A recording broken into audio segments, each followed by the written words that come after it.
Merci de nous faire confiance sur New World Info. C'est l'heure de décryptage avec Mamadou Diouf. Nous allons parler du Sénégal. Élection législative, pouvoir et opposition revendiquent la victoire. Mamadou Diouf, bonjour, vous allez bien? Bonjour Michel. Tout ce qu'on peut dire, c'est que la situation est très tendue au Sénégal. Oui, la situation est extrêmement tendue parce que la publication officielle des résultats tarde, alors qu'il y a des résultats qui sont très bien connus aujourd'hui, puisque les résultats des bureaux de vote, des centres de vote ont été publiés. Maintenant, il y a un enjeu énorme parce qu'on n'a pas encore tous les chiffres pour dire ce qui se passe exactement, mais sur les 165 députés de l'Assemblée nationale, qui étaient des postes à pourvoir, à peu près une chose est sûre, l'opposition aura environ 80, le pouvoir aura environ 80. Vous voyez déjà où se trouve le problème, puisqu'il faut avoir 83 députés pour avoir la majorité simple. On a vu le pouvoir très tôt, le jour même des élections, à 1 h du matin, dire que nous avons la majorité en faisant un jeu de politiciens, puisqu'ils ont dit, sur les listes majoritaires au niveau des départements, nous avons gagné une trentaine de départements sur 46. Mais ce qu'elle n'a pas dit, puisque c'est elle qui était la tête de liste de Benno Bokk Yakaar, il n'y a pas le même nombre de députés pour chaque département. Le nombre de députés dépend également de la population dans le département. Donc ce n'est pas parce que tu as plus de départements que tu as plus de députés. Si l'autre a pris des départements où il y a 5 députés, toi tu as pris des départements où il y en a 3, le nombre de départements ne te donne pas nécessairement le plus grand nombre de députés. L'opposition a réagi à travers Yewwi et Wallu en disant que bon, comme les gens publient, nous aussi on va publier. Eux, ils sont clairs, ils disent qu'ils ont la majorité simple à l'Assemblée nationale, ils ont 83 députés. En donnant même le détail, voilà le nombre de députés que nous avons sur la liste majoritaire au niveau des départements. Voilà le nombre de députés que nous attendons sur la liste proportionnelle sur la base de ceux qui sont inscrits sur la liste nationale. Bon, maintenant, ça commence à grincer des dents. Pourquoi ça tarde? Est-ce qu'on veut tricher? Est-ce qu'on veut modifier les résultats? Il y a eu même des attaques de sièges de quartier général de parti dans certaines localités, de sorte que l'association des imams et des oulémas du Sénégal même s'est fendue d'un communiqué pour dire aux gens d'arrêter de mettre de l'huile sur le feu et d'attendre patiemment que les résultats soient publiés. Alors, Mamadou, vous l'aviez dit, cette sortie de Aminata Touré, qui est la tête de liste de Benno Bokk Yakaar, suivie de la sortie également de l'opposition, Yewwi Askan Wi, on a tout vu sur les images. Yewwi qui est allé mettre même la communauté nationale et internationale en garde. Alors, est-ce qu'on peut craindre le pire aujourd'hui au Sénégal? J'espère que non, mais malheureusement, les conditions sont réunies. Parce que d'habitude, quand il y a élection, qui sort pour crier victoire? C'est plutôt l'opposition. C'est ce qu'on voit d'habitude. C'est l'opposition qu'on voit publier des chiffres pour dire « je ne veux pas qu'on me vole ma victoire ». Ici, curieusement, c'est le parti au pouvoir, c'est la coalition au pouvoir qui sort en premier pour dire « nous sommes majoritaires » parce qu'en ce moment, dans les médias, puisque les résultats des centres urbains parviennent plus rapidement que les résultats des centres ruraux, dans les résultats des centres urbains, Benno Bokk Yakaar a été battu à plate couture avec des écarts de voix tellement forts que certains analystes se sont quand même aventurés, il faut le dire, à dire c'est terminé, l'opposition va avoir la majorité au niveau du Parlement. Certainement, c'est ça qui a inquiété la coalition au pouvoir. Elle a fait sa sortie pour amener les gens à revenir un peu en arrière pour regarder ce qu'on fait. Et ça a amené une réponse de l'opposition. Et après, ça crée cet enjeu. Ils ont gagné, nous avons gagné. Alors que pour le moment, chacun publie ses propres chiffres en disant sur la base des procès-verbaux qu'on nous a envoyés, etc. Mais aucun de ces sur la base des procès-verbaux n'est la règle. La règle, c'est d'abord les résultats provisoires. Il y a une structure qui doit la publier. Elle a jusqu'au vendredi pour le faire. Il faut le dire, cette structure a intérêt à publier le plus rapidement ces résultats. Il ne sert à rien de faire tarder les choses et de maintenir une tension dont on n'a pas besoin. Le risque maintenant, ce n'est pas du côté du pouvoir, c'est plutôt du côté de l'opposition, puisqu'ils disent qu'au nord, les gens sont en train de manipuler les chiffres pour bourrer des urnes, pour augmenter leur pourcentage, pour avoir plus de députés sur la liste nationale, pour avoir la majorité simple, parce que c'est clair actuellement sur les chiffres actuels, pas les chiffres globaux, on ne peut pas dire qui a la majorité, mais tous les deux sont proches de la majorité simple. La dernière sortie de Sonko, c'est ce qu'il dit, ils ont commencé à manipuler les listes dans les zones rurales surtout, pour pouvoir créer des voix supplémentaires afin d'avoir des députés supplémentaires pour avoir la majorité. Est-ce que c'est vrai? On ne sait pas. On ne nous a pas présenté des preuves. Mais ce n'est pas bon parce que ça risque maintenant, quand la commission officielle va dire voilà les résultats provisoires, les gens vont dire, ah, ils avaient dit qu'ils vont manipuler les urnes, ils les ont manipulés, et vous voyez le problème que ça risque de créer en termes de contestation du résultat de ces élections. Alors, quand l'opposition prend en témoin justement la communauté nationale et internationale, elle risque d'utiliser son arme, l'arme habituelle, les manifestations. Mais c'est très clair. C'est très clair. Barthélémy Diaz, qui est le maire de Dakar, qui était la tête de liste de Dakar, qui a raflé Dakar, je crois que c'est 15 ou 17 députés, je ne me rappelle plus le nombre, ils ont tout pris. Il a dit aux jeunes, nous avons gagné. Restez mobilisés, attendez le mot d'ordre. Il a été très clair. D'autres ont pris la parole, comme Khalifa Sall, quelqu'un qui plutôt a beaucoup de retenue dans sa façon de parler. Il a dit, nous avons gagné et nous n'accepterons pas qu'on nous arrache cette victoire. Et vous connaissez les opposants, quand ils disent jamais on va casser, parce que ça n'a aucun sens quand même de le dire, mais on est en train de préparer les gens éventuellement à devoir résister si les résultats ne sont pas conformes à ce qui est sorti au niveau des urnes. Malheureusement, cette préparation de la guerre commence déjà à créer des problèmes. On a cassé le siège de APR ici, on a cassé également quelque chose de Yewwi de l'autre côté, parce qu'on est en train d'échauffer les esprits inutilement. Et je crois que l'opposition doit quand même se calmer un peu, parce que quoi qu'on dise, l'opposition a gagné ces élections. Non pas nécessairement en termes de nombre de députés, mais je crois qu'ils ont une stratégie locale, législative, présidentielle. La stratégie a marché dans les locales. Elle a très bien marché au niveau des législatives. On ne sait pas ce que ça va donner à la présidentielle parce que c'est en 2024, mais je crois que l'opposition n'a pas à se plaindre. Il n'y a jamais eu à l'Assemblée nationale du Sénégal une cinquantaine de députés de l'opposition, même appartenant à des partis différents. À plus forte raison, pratiquement 80 députés qui vont surtout appartenir à deux coalitions, Wallou, celle dirigée par l'ancien président Abdoulaye Wade, et Yewwi dirigée par M. Ousmane Sonko. Alors, Mamadou, quelle que soit l'issue finalement, parce que vous l'aviez dit, 80 à peu près, on peut parler d'échec du président Macky Sall. Oui, mais c'est indiscutable. Et c'est quand même paradoxal. Parce que Macky a échoué surtout dans les centres urbains. Alors que si vous allez à Dakar aujourd'hui, si vous allez dans les villes, bon, c'est curieux, d'un point de vue matériel, d'un point de vue infrastructure, son bilan est là, le travail est là. C'est indiscutable. Je crois que les erreurs ont été plutôt des erreurs politiques. La première erreur politique, il devait dire clairement qu'il n'est pas intéressé par un troisième mandat.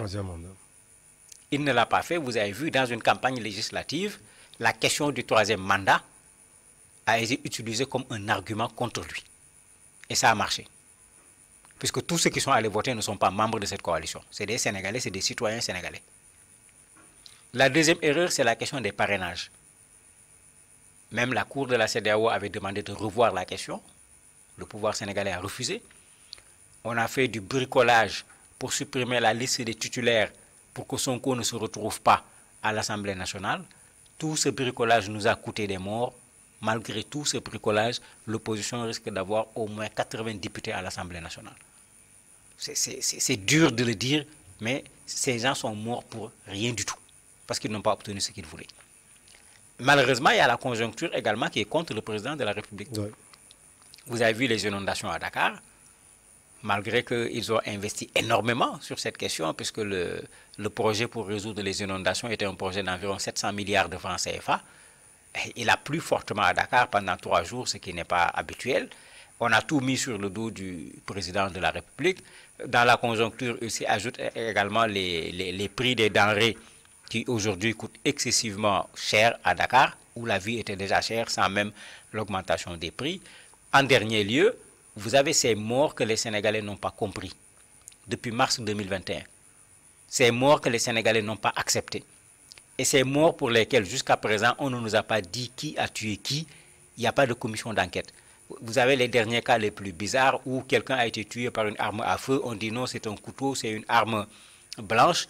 On refait finalement l'autopsie, parce que la première autopsie a été contestée. La première autopsie dit ce que les témoins avaient vu, il a été tué par balle.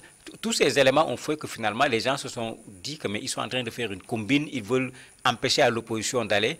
Et le peuple sénégalais a pris ses responsabilités pour trancher la question à la place des politiques et le trancher d'une façon où on a fait des élections, personne n'est mort, personne n'est blessé. Et quand le peuple a décidé de donner des députés à l'opposition, ils leur en ont donné en très grande quantité. Le pouvoir n'a rien pu faire par rapport à cela parce que c'est ça le pouvoir du peuple et les citoyens sénégalais l'ont heureusement compris. Alors, d'ici 2024, donc, le président Macky Sall a beaucoup de choses à faire concrètement, Mamadou, parce que c'est un avertissement, ces élections. Qu'est-ce qu'il a à faire? Ben, moi, si j'étais Macky Sall, la première chose que je vais dire, c'est qu'il n'y a pas de troisième candidat. Troisième mandat. Ouais. Pour que ça soit clair, une bonne fois pour toutes, qu'on me laisse terminer le reste de mon mandat tranquillement. Mais il y a un problème. À l'heure où nous sommes, s'il ne doit pas être candidat, en principe, celui qui doit être candidat au niveau de la coalition Benno Bokk Yakaar, ou bien celui qui doit être candidat au niveau de son parti APR, mais la personne devrait être en vue. Ouais. Parce que ce n'est pas à la campagne que tu vas gagner les élections. Il y a tout un travail à faire avant la campagne. Cette personne n'est pas connue. Et on risque de l'enterrer aussitôt. Ouais. Ça va être un gros problème, ouais. Parce que s'il dit voilà la personne, puisque déjà les locales ont créé beaucoup de grabuge à l'intérieur de la coalition, les législatives ont créé beaucoup de problèmes avec les partis qui sont en coalition avec les partis au pouvoir parce qu'ils disent qu'ils ont pris le gros lot en laissant les autres. De sorte que certains analystes vous disent que Benno Bokk Yakaar, la coalition est morte. C'est terminé, il n'y a plus de possibilité d'aller plus loin. Ils ont fait un parcours intéressant quand même. Depuis que le président Macky Sall est là, pratiquement une dizaine d'années, mais c'est terminé. Il va être difficile de continuer parce qu'on est à un moment où il faut qu'on voit qui va être le candidat de la coalition. Et bien sûr, vous avez beaucoup de loups qui sont dans les herbes, qui attendent et chacun est prêt à ululer très fort pour qu'on dise que c'est lui. Ça va être un problème. S'il maintient sa posture de ni troisième mandat ou pas, il continue à mettre tous les Sénégalais contre lui. Puisque si vous avez vu le discours de l'opposition depuis les locales, c'est qu'il veut un troisième candidat. On ne parle plus de rien d'autre, il veut un troisième candidat. Et la moindre occasion, on revient là-dessus, et il l'a payé déjà extrêmement cher. Il faut casser cet élan-là en disant clairement qu'il n'est pas candidat. Ou bien qu'il assume en disant qu'il est candidat, mais ça s'il le dit, le lendemain, je vous assure que la manifestation se fera de façon spontanée. Personne n'aura besoin d'appeler quelqu'un pour venir manifester. Et j'espère que c'est un homme politique. Il saura prendre la hauteur qu'il faut pour savoir qu'il a mis en place sa stratégie et il a échoué. La politique, c'est un jeu également. Quelqu'un gagne, quelqu'un perd. Malheureusement, il ne peut pas aller se préparer pour revenir. Ce n'est pas la Coupe d'Afrique où tu peux revenir plusieurs années après. Il n'a qu'à accepter tout simplement de savoir qu'il fera partie de la liste des anciens présidents du Sénégal parce que je ne le vois pas gagner les élections en 2024 dans les conditions actuelles. Alors, Mamadou, sur la proclamation des résultats qu'on attend, quel rôle les religieux, comme de coutume, on sait qu'ils sont très influents au Sénégal, quel rôle justement ils peuvent jouer? Mais ils ont joué le rôle dans la pré-campagne, dans la campagne, et ils continuent à jouer le rôle. Puisque dès la pré-campagne, ils avaient rappelé aux gens qu'on va vers des élections. Chacun est libre de voter pour le candidat qu'il veut. Mais tout ce qu'ils demandent, c'est que la pré-campagne, la campagne, les élections, que tout se déroule normalement, que personne ne mette en péril ni le pays, ni la vie d'un quelconque citoyen. La Tabaski, par exemple, puisque la Tabaski était en même temps le point de départ de la campagne électorale, c'est comme s'il y avait eu une assemblée générale des imams, mais tous les imams pratiquement ont fait leur sermon sur la campagne électorale, sur les législatives, et ils ont tiré à boulet rouge aussi bien sur l'opposition que sur le pouvoir, en montrant leur irresponsabilité sur un certain nombre de choses qui se sont traduites depuis 2021 mars à la mort de plus d'une quinzaine de Sénégalais. Et ça, les gens leur ont demandé de porter la responsabilité, puisque c'est eux qui sont la cause de ces affrontements-là. Actuellement, ils ont commencé à alerter en disant aux gens arrêtez parce qu'on est en train de faire monter les enchères entre l'opposition et le pouvoir. Chacun dit j'ai gagné. Ils ont fait une déclaration pour leur dire mais c'est vous qui participez à ce jeu. C'est vous qui avez mis en place les règles du jeu. Nous ne sommes pas dans le jeu. Mais vous qui avez mis en place les règles du jeu, respectez les règles du jeu. Attendez que la structure officielle qui doit proclamer les résultats proclame les résultats. On saura qui a quoi en termes de députés. Et ensuite, parmi les règles du jeu, si vous n'êtes pas d'accord, vous avez la possibilité d'introduire des recours pour contester. Donc, ils l'ont fait, les religieux l'ont fait comme ils l'ont toujours fait, mais pour le moment, du côté du pouvoir comme du côté de l'opposition, chacun est en train de faire la pression et dans leur déclaration, ils leur ont dit clairement, arrêtez de mettre de l'huile sur le feu parce que ça va mener le Sénégal vers les lendemains dont le Sénégal n'a pas du tout besoin actuellement. Alors, supposons que l'opposition a la majorité simplement, Madou, comment sera la gouvernance du Sénégal d'ici 2024, puisque l'opposition a voulu imposer la cohabitation? Vous l'aviez démontré ici qu'il n'est pas obligé qu'un Premier ministre soit de l'opposition. Selon vous, cette cohabitation sera comment? Mais c'est au président Macky Sall, parce qu'aujourd'hui, c'est à la limite, c'est lui le maître du jeu. Quelle sera l'ambiance politique du Sénégal dans les 2 ans qui viennent, jusqu'en 2024, c'est lui le maître du jeu. S'il arrivait que l'opposition remporte la majorité simple, puisque l'opposition dit qu'ils ont 83 députés, et 83 sur 165, ils ont la majorité, si les chiffres qu'ils donnent sont proclamés au niveau des résultats provisoires. La première chose que le président de la République doit faire, c'est ce que Abdou Diouf avait fait avec Wade. C'est ce que Wade a fait avec lui. C'est reconnaître de façon officielle la victoire de l'opposition et féliciter l'opposition. Mais deuxième chose, il n'est pas le président de Benno Bokk Yakaar. Il est le président de tous les Sénégalais. Et que ce soit l'opposition au pouvoir, que ce soit son parti, que ce soit l'opposition qui est majoritaire à l'Assemblée, ou que ce soit son parti qui est majoritaire à l'Assemblée, il doit continuer le travail qu'il fait pour les Sénégalais jusqu'en 2024. Mais c'est très simple. Il n'a qu'à appeler l'opposition. Leur dire, mais voilà la situation, la Constitution, les juristes ne s'entendent pas. Certains disent que c'est clair, c'est ce qu'il doit faire. Les autres disent, ce n'est pas ça. Mais il n'a qu'à avoir cette grandeur, appeler l'opposition, leur dire, mais voilà la situation, qu'est-ce qu'on fait? Les gens se concertent. Si l'on considère qu'il faut prendre un Premier ministre de l'opposition, on crée les conditions, on prend un Premier ministre de l'opposition. Si l'on considère qu'il faut prendre un Premier ministre toujours au niveau du pouvoir, qu'on le prenne, l'Assemblée nationale n'est pas un champ de bataille. On n'y va pas pour se battre, non. On y va pour défendre les intérêts du peuple sénégalais. Et sur ça, qu'on soit député sur une liste d'opposition ou du pouvoir, si les gens se battent véritablement pour l'intérêt du peuple sénégalais, je crois qu'ils n'auront pas besoin de trop se bousculer pour ça, parce que tout le monde sait aujourd'hui qu'est-ce que les Sénégalais veulent. Merci beaucoup à vous, Mamadou Diouf. On va marquer donc la pause et derrière, on reçoit l'invité du jour.